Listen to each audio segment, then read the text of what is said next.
ayudar a la propulsión de moco y otras sustancias, pero también tiene un mecanismo ahí sensorial, también los cilios. Imagínense si tuviera un epitelio cilíndrico en la parte de la tráquea, y pues obviamente pues hay acumulación de cierto moco, de ciertas flemas, y el epitelio cilíndrico por sí solo no puede moverlo, entonces tuvo que pues apoyarse a través de este tipo de cilios, este tipo de estructuras. ¿Para qué? Pues para que tenga capacidad de mover completamente toda la parte del moco, ¿no? Ahorita vamos a ver otros ejemplos, ¿no? Tiene unos complejos proteínicos, en este caso, que viene siendo la anexina y lo que es la adenina. La anexina y la adenina son proteínas motoras. Lo que hace es que, pues, obviamente, se apoyen a este tipo de proteínas. ¿Para qué? Pues para que tenga ese movimiento y pueda moverse completamente o pueda expulsar completamente este tipo de mocos o otro tipo de sustancias, ¿no? Si ustedes ven aquí esta imagen, nos podemos dar cuenta de que, pues obviamente este tipo de estructura, vean, lo que es el axonema, a esto me refiero con el axonema.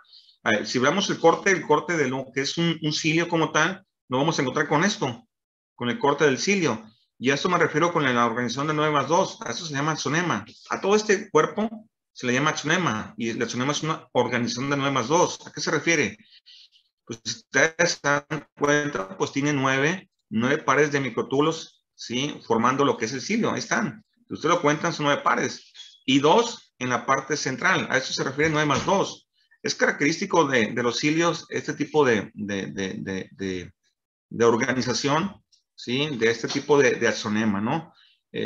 Las proteínas motoras, en este caso la anexina y la adenina, pues las encontramos en esta parte. Es decir, lo que es la anexina, pues se encuentra abrazando a lo que es al otro microtúbulo. Si ustedes ven aquí, si vemos acá en la imagen, pues nos cuenta que aquí tenemos un microtúbulo y acá tenemos otro microtúbulo. Y vean cómo están la anexina uniendo, haz de cuenta que están de esta forma, miren. ¿Sí? Haz de cuenta que están así las anexinas uniendo a los pares de microtúbulos, ¿no? Y la adenina lo que hace es unirlos a los dos pares centrales. Se ve así. Entonces lo voy a que se quede mejor marcado para que entiendan mucho mejor a qué me refiero con esto, ¿no? La anexina lo encontramos abrazando microtúbulos con microtúbulos, con pares, formando un círculo, ¿sí? Mantenerse unidos, ¿no? Y la adenina, pues a lo que es a los pares centrales, ¿no?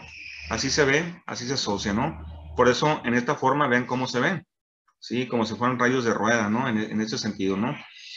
El problema aquí con los cilios es que si hace falta un microtúbulo o hace falta cualquiera de esas proteínas motoras, no va a poder realizar la función. Y eso pues va a obligar a ¿qué? Pues que se formen ciertas infecciones dentro de lo que es nuestro organismo, ¿no? Ahorita vamos a ver a qué me refiero con esa parte, ¿no?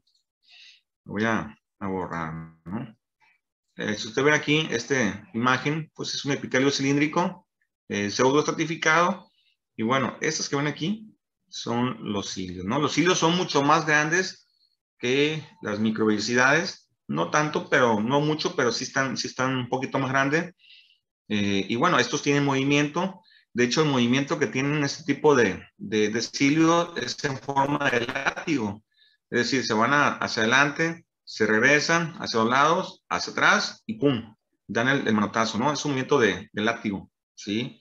Entonces, ese es el movimiento que tiene este tipo de cilio, ¿no? ¿Dónde encontramos este tipo de especializaciones? Lo encontramos en el árbol respiratorio, principalmente en traqueobronquios, pero también en el aparato vestibular del oído interno, ¿sí? Por eso es importante, pues, sacar las flemas, sacar todos los mocos, en este caso, dentro de nuestro aparato respiratorio, ¿sí? Árbol respiratorio, pues, se debe completamente a los cilios, ¿no? Y lo mismo ocurre cuando, pues, el oído interno, pues, va formando cerilla, los cilios, pues, lo van empujando, ¿no? Van organizando la cerilla, ¿para qué? Para irla sacando poco a poco, ¿no?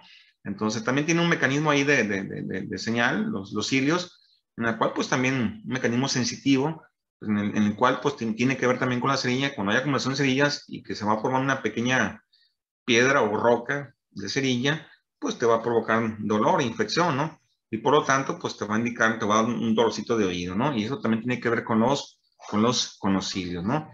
Y así se ven, vean, así se ven los cilios en el oído interno, ¿sí? En esta parte, así se observan los cilios. No están tan parejitos como, por ejemplo, las microvellosidades que tienen un patrón, ¿sí? Tienen una línea bien definida, ¿sí? Los cilios no, los cilios están en constante movimiento, ¿no? Hay algunas enfermedades relacionadas con los cilios, que es genético, como por ejemplo el síndrome de Cartagener. El síndrome de Cartagener, pues el problema de estos es que, pues tienen problemas con los cilios, con los cilios. ¿Por qué? Porque si te das cuenta, este es un cilio normal, pero este es un cilio anormal. ¿Por qué? Porque ahí falta un microtúbulo, mira. En esta parte no estoy, hay falta un microtúbulo, ¿sí? Y por lo tanto, el hecho de que haga falta este microtúbulo, híjole, pues ya no tiene la función adecuada, ¿no? Y no se desarrollan, en este caso, los microtúbulos, es una anomalía genética, finalmente, ¿sí? ¿Y qué va a provocar? Bueno, pues va a provocar una gran cantidad de enfermedades o de síntomas, por ejemplo, ya sea bronquitis, neumonía, sinusitis, otitis. ¿Por qué? Porque no va a poder, pues, expulsar completamente ese tipo de sustancias, ¿no? Lo mismo ocurre con el síndrome de Cartagena en esos pacientes, pues difícilmente también puedan tener hijos. ¿Por qué? Porque el flagelo del espermatozoide también está conformado por microtúbulos. Flagelo está conformado por microtúbulos y si hay problemas en lo que son los cilios, sí, pues obviamente en lo que es la conformación de los microtúbulos, pues en el flagelo también lo vas a tener. Entonces, si no tiene la composición adecuada de microtúbulos, pues el espermatozoide no se va a poder mover. Y si no se mueve, pues no va a poder fecundar. Y si no hay fecundación, pues no va a poder tener hijos, ¿no? Entonces, este síndrome de Cartagena también está interesante por esta situación, ¿no? Por el simple hecho de que haga falta esa nexina o esa dineína o ese microtúbulo, ya no funcionó de manera adecuada este tipo de cilio, ¿no? Y ahí viene el problema. Eh, ok. Otro de las especializaciones en la parte apical, jóvenes, pues vienen siendo los estereocilios. Los estereocilios vienen de la familia de las microvellosidades, aunque uno pensará que, pues, por ser estereocilios, dirán, pues viene la familia de los cilios. No, más que nada por la composición viene siendo pariente de las microvellosidades. ¿Por qué? Porque los estereocilios también son estructuras inmóviles, son inmóviles y están conformados algo similar, así como los filamentos de actina. Se escuchan mucho ruido, jóvenes, es que ahí tengo un vecino ahí que tiene un negocio de herrería y es mi tortura a veces, ¿no? Yo creo que este día va a ser una de ellas, pero bueno, es parte de su chamba también, ¿no? Pero bueno, entonces, eh, los estereocilios, repito, también son inmóviles y son parientes de las microvellosidades. ¿Por qué? Porque están conformados por filamentos de actina, conformados, si se acuerdan, los filamentos de actina conforman parte de las microvellosidades. Entonces, ¿cuál es la función de los estereocilios? Incremento del área de superficie. De hecho, los estereocilios son mucho más grandes que las microvellosidades. Decimos que las microvellosidades pueden medir hasta 20 nanómetros, estos pueden medir hasta 120 nanómetros. Entonces, son mucho más grandes que este tipo de estructuras. Son inmóviles, pero también pueden tener movimientos provocados por la parte, ¿sí? Por las corrientes que se encuentran en lo que es la luz, ¿no? Entonces, otra función que tienen los estereocilios es generar señales, o la generación de señales. Ahorita vamos a ver a qué se refiere con esta parte, ¿no? ¿Dónde se localizan este tipo de estereocilios? Bueno, lo localizamos en el epididimo, en el conducto deferente y en el oído interno, ¿no? Esta imagen que ustedes ven aquí, pues vemos, este es epididimo, ¿sí? Vemos epididimo y vemos, estos son epitelios, un pseudo estratificado. El pseudo estratificado tiene estereocilios que ven aquí, ¿sí? Es un incremento de área. Y bueno, estos que ven aquí, pues es el conducto de lo que es el epidimo. Aquí hay una gran cantidad de espermatozoides, vean. Sí, aquí hay una gran cantidad de espermatozoides. Lo que hacen los pterocilios es, pues, incrementar el área de superficie con tal de que, como son inmóviles, pero como hay corrientes, en este caso de líquido seminal, pues lo que hace es que pues, las corrientes de líquido seminal se muevan adecuadamente, que tengan mucho más fluidez por el conducto de lo que es el epidimo, y también el espermatozoide pueda moverse mucho más fácil hacia lo que es el conducto deferente, ¿no? Y el conducto deferente pues también tiene una gran cantidad ahí de estereocilios, y eso ayuda también a que tenga esa fluidez, ¿sí? Y salgan los espermatozoides directamente a la uretra, ¿no? Entonces, ahí están presentes este tipo de estereocilios, este tipo de prolongaciones, ahí se ven bien marcadas, ¿no? Ahorita vamos a ver por qué decimos que son parientes de las microvellosidades. Ok, ¿por qué? Bueno, porque la estructura principal de las estereocilios pues viene siendo los filamentos de actina. Lo mismo ocurre con las microvellosidades. La diferencia está en que la fimbrina dentro de las microvellosidades, pues encontramos que la fimbrina se encuentra uniendo, en este caso, a la membrana celular con los filamentos de actina. Aquí no, aquí se encuentra la ersina. ¿Sí? La ersina une completamente la membrana celular del epitelio como tal a lo que es el filamento de actina, ¿no? Y tiene fimbrinas en las partes intermedias, ¿no? Otra parte importante dentro de los estereocilios es que están formados por puentes citoplasmáticos, están uniendo, en esta parte, ¿sí? Este tipo de estereocilio, ¿no? Y vean la prolongación. Uno pensará que al momento de verlo, pues se ve como que tiene movimiento por la forma en cómo están asociados. Más sin embargo, no, es por las mismas corrientes que pues están llevando a cabo en sí, hace que tengan ese movimiento, ¿no? O esa condición, ¿no?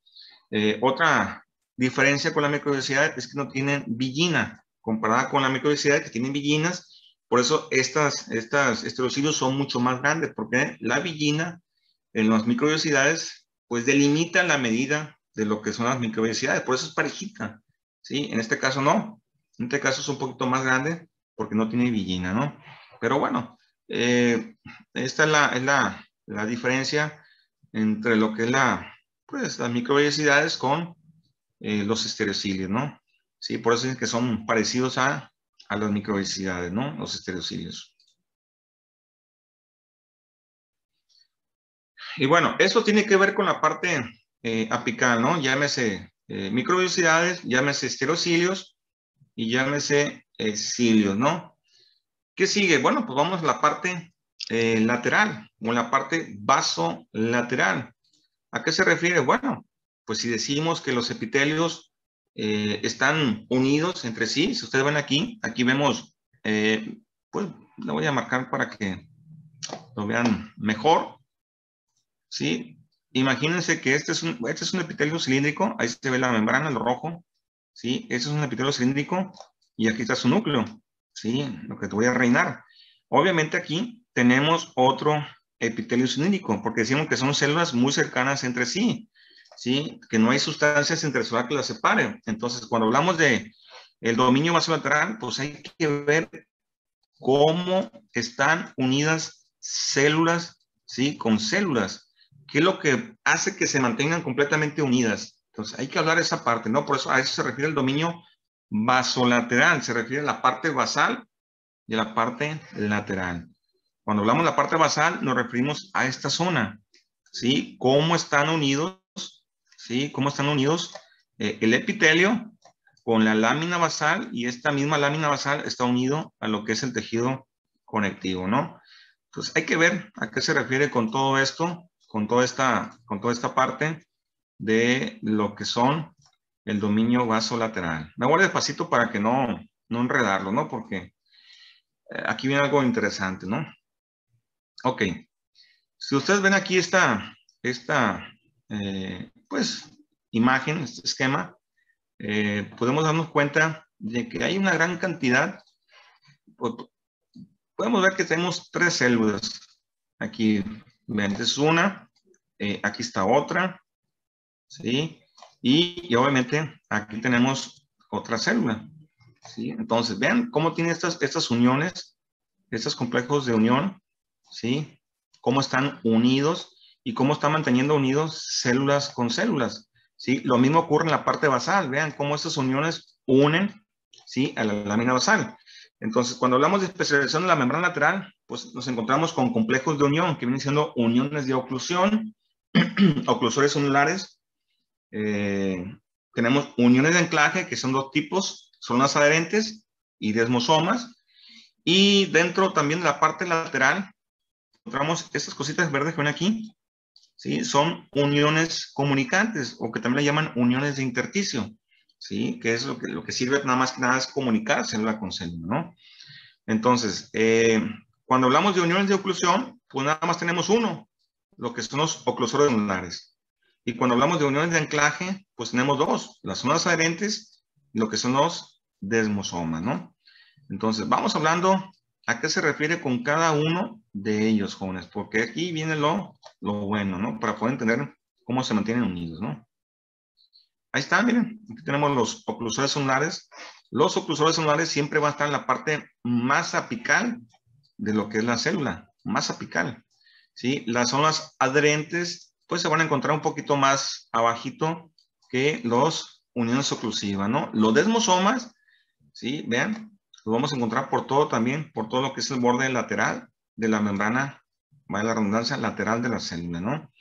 Y los únicos que van a estar funcionando en la parte basal van a ser los hemidesmosomas, ¿sí? Que siempre pues, van a anclar prácticamente la membrana basal del epitelio con la lámina basal, ¿sí? En este caso, del tejido conectivo.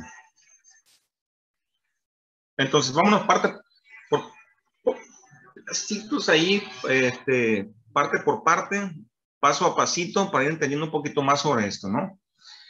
Vamos a empezar primero con los oclusores zonulares, jóvenes. Los oclusores zonulares, fíjense muy bien, decía que siempre lo vamos a encontrar en la parte más apical de la célula. Vean, estos son los oclusores zonulares. Está en la parte más apical de la célula. ¿Qué significa oclum? ¿Alguien sabe?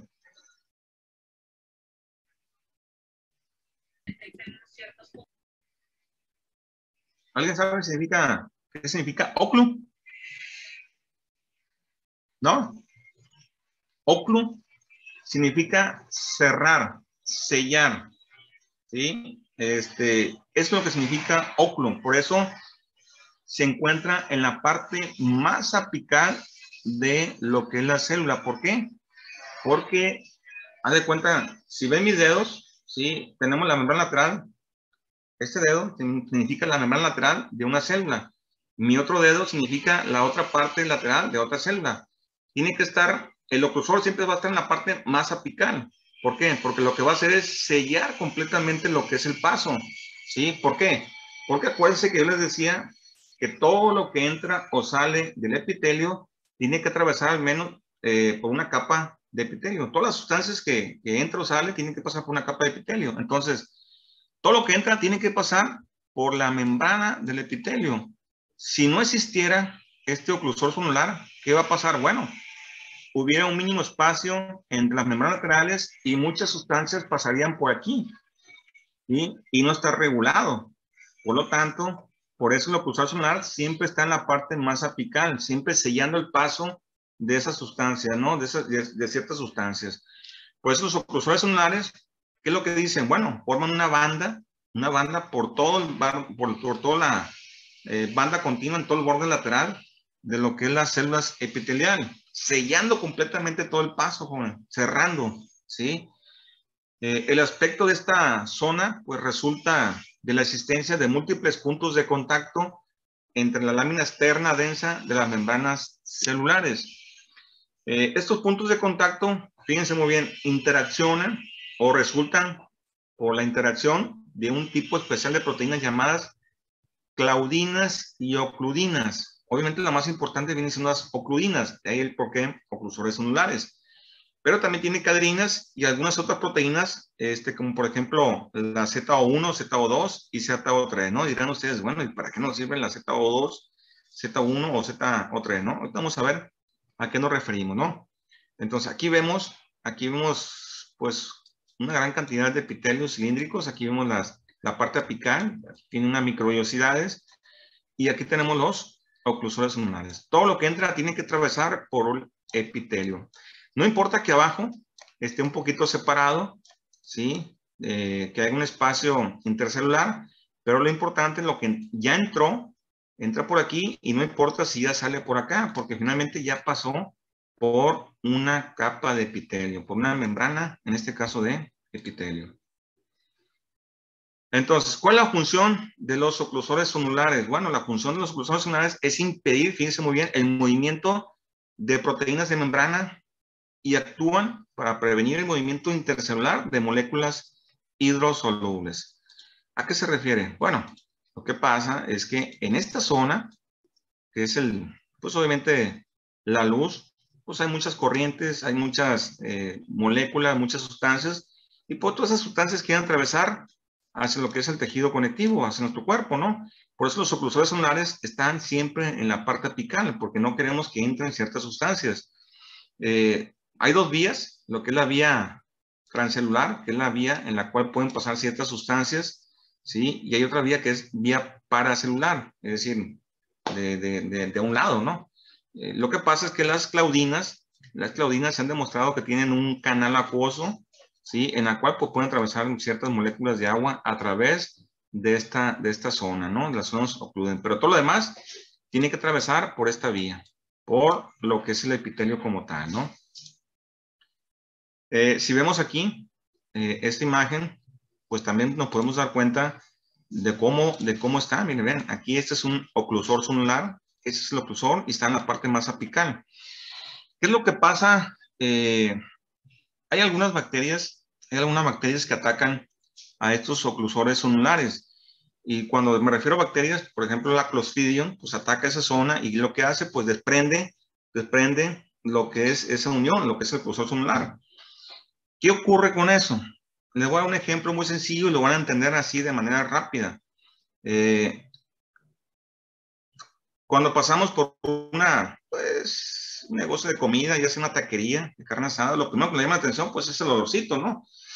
El olor de la carne asada, ¿no? Que está sabroso, ¿no? Y que llegamos al local y que vemos todavía en su mesa, pues vemos una salsita, pues que se ve muy sabrosón, la verdad, muy sabrosa. Pero esa salsa, pues ya tuvo mucho tiempo. Ahí ya le pegó el sol, le pegó el ambiente. ¿Y qué ocurre? Pues se va a llenar de bacterias. ¿Qué pasa? Bueno, pues pedimos unos taquitos y le agregamos una salsita ahí bien picosona, lo saboreamos. ¿Qué ocurre a la vuelta de 2 horas, 3 horas? Pues tenemos un dolor abdominal tremendo, ¿sí? Tenemos diarreas tremendas. ¿Por qué? Porque seguramente la comida que ustedes consumieron, pues está contaminada de Clostridium, ¿sí? La Clostridium ataca esta zona, ¿sí? ¿Y qué es lo que hace? Pues rompe completamente la unión de las células epiteliales. ¿Y qué ocurre? Pues todas las sustancias están pasando por la parte lateral de lo que es el epitelio, por aquí, ¿sí? Todo lo que, da cuenta que es la parte digestiva, ¿sí? Porque aquí tenemos las microvellosidades, que por aquí deben de pasar todas las sustancias. ¿Y qué ocurre? Bueno, pues si rompe esta zona, pues hay desprendimiento y todas las sustancias van a pasar entre la membrana lateral, ¿no? Es por eso que pasa una gran cantidad de bacterias, una gran cantidad de líquido. Ahí porque viene el dolor abdominal, ¿sí? Ahí porque vienen las diarreas, porque pasan bacterias, pasan virus. Y bueno, eso es lo que provoca este tipo de la importancia de estos oclusores zonulares, ¿no? El recubrirnos completamente lo que es el epitelio para mantenernos completamente unidos y obviamente que no ocurran este tipo de cosas, ¿no? Entonces, es fundamental, desde luego, ¿no? ¿Y cómo funcionan? Vean, esas uniones, a esto me refería con la ZO2, ZO1 y ZO3. Están asociados con filamentos de actina. Acuérdense que esta es la membrana lateral de una célula y esta es la membrana lateral de otra célula. ¿sí? Acá tenemos el citoplasma de la célula y el citoplasma de la otra célula. Tenemos los filamentos de actina que vienen del citoesqueleto de cada célula. Entonces, por eso están asociadas, por eso se mantienen completamente unidas, ¿sí? Porque están asociadas con esos filamentos de actina. Pero, ¿qué ocurre? Para que estos filamentos de actina se asocien con lo que son las claudinas o claudinas, requiere de estas proteínas. Es decir, los filamentos de actina se unen a la ZO1, ¿sí? La ZO1 se une a la ZO3. La ZO3 se une a las, en este caso, a las ocludinas, y las ocludinas se unen a las claudinas. Es un trabajo en equipo, ¿sí? Porque por sí solo, el filamento de actina no puede atravesar lo que es la membrana lateral de la célula para unirse a las claudinas o en este caso a las ocludinas, ¿no? Requiere de esta proteína. La ZO3 todavía no se sabe qué funcionamiento tiene, qué función tiene en esa parte, pero también se cree que la ZO2 se asocia con la Z1 para que se pueda fijar completamente los filamentos de actina, porque se ha demostrado que si no está la ZO2, la Z1 no se asocia con los filamentos de actina.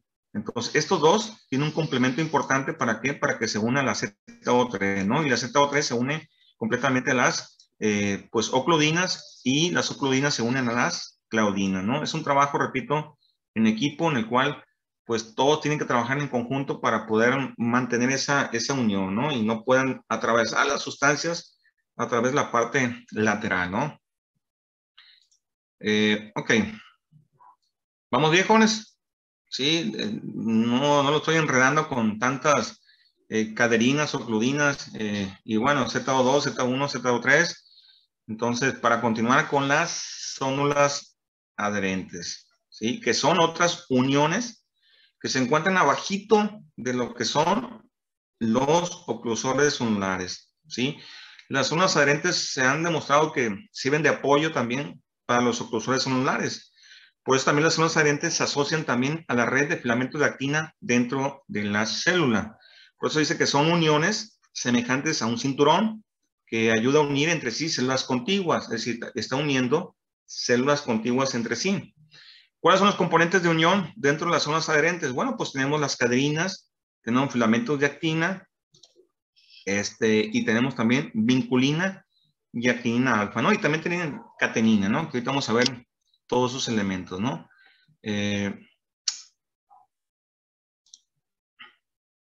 ¿Cómo funcionan en este caso este tipo de estructuras, jóvenes? Pues está interesante todavía, ¿no? Es dependiente de calcio, ¿sí? Es dependiente de calcio, requiere el calcio para poderse mantener unida. Si no el calcio, pues obviamente pues va a haber desprendimiento de esta membrana con la otra membrana, ¿no? No se van a poder unir completamente, ¿no? Aquí tenemos filamentos de actina del citoesqueleto de una célula, y acá tenemos los filamentos de actina del otro citoesqueleto de la otra célula, ¿no? Para que puedan unirse estos filamentos de actina hacia lo que es, en este caso, a la caderina, ¿sí? Pues requiere también de la catenina, requiere de la vinculina y requiere de la actinina alfa. Es decir, para que los filamentos de actina se unen a la caderina, los filamentos de actina requieren de la actinina alfa requiere de la vinculina requiere de la catenina, y la catenina para que se une a la caderina. O viceversa, ¿sí? La caderina se une a la catenina se une a la vinculina se une con la actinina alfa, ¿para qué? Para que se unan los filamentos de actina, ¿no? He ahí que es caderina. Es caderina, ¿por qué? Porque es pues, de cadera.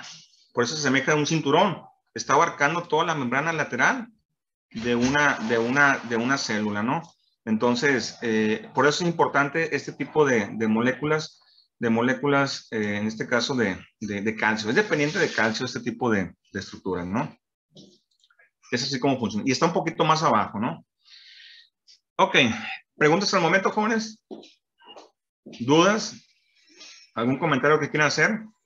Si no, para dejarlo aquí, ya mañana continuamos con desmosomas, porque me quedan 4 minutos y hablar de desmosomas está interesante, ¿no? No sé si tienen algún comentario, algo que quieran comentar, jóvenes. ¿No? ¿Vamos bien?